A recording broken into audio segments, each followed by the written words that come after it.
isang head teacher, trabaho ko siyempre ang gabayan ang aking mga guro. Isa sa mga naging guro ng MR ang hindi ko talaga makakalimutan. At yan ay si Sir Waki.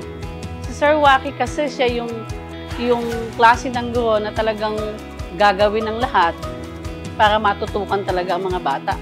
Maraming strategies, maraming mga innovation ang ginagamit para talagang matutukan niya ang mga nagiging estudyante niya. Hindi na ako nagtataka kung nagtayo siya ng Sir Waki's tutorial.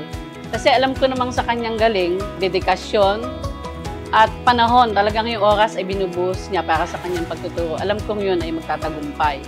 Katunayan nga nito, napapanood ko na yung mga testimonya ng maraming magulang, estudyante na talaga namang napatunayan ang husay at galing ni Sir Waki.